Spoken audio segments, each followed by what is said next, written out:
Vamos a los reportajes especiales de la revista de la semana. Superó los 90 años en perfecto estado de salud.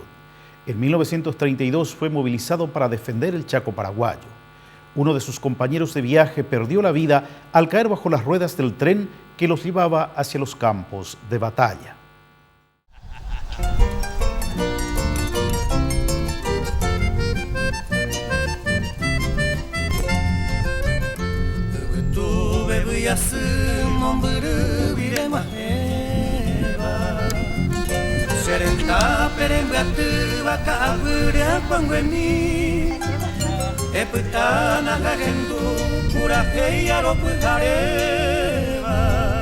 Ambos 93 años a cumplir en la cueje.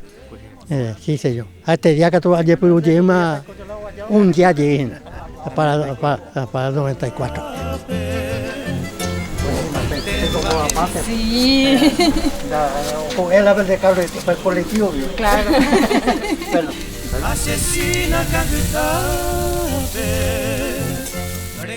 Acá uy, pues bien ya este área cayó. Hacienda así hay se tema, se más vete hoy no así hay se. Pues antes cuando en la tima ahora mo pues yo ser un y mija acuérdate. Acuérdate más.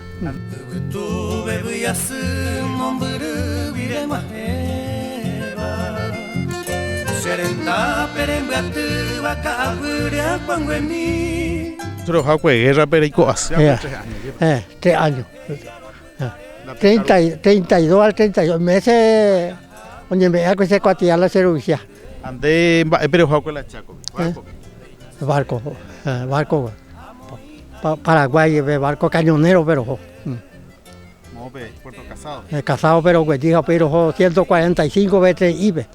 A los creo que tú la tapere o apete la estudiante pete hija o yelia pa ese pues ver la rueda.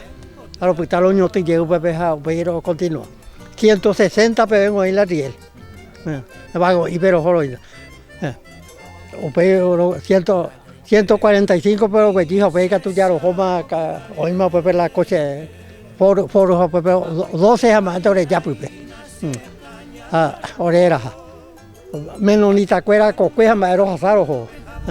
O pero joro pues oye voy a cuja, oye buja oreve. O jugar la orega. Orego la mitad los joros y la lo bajan a la guerra. Regimiento 5 que de al día pues hay que.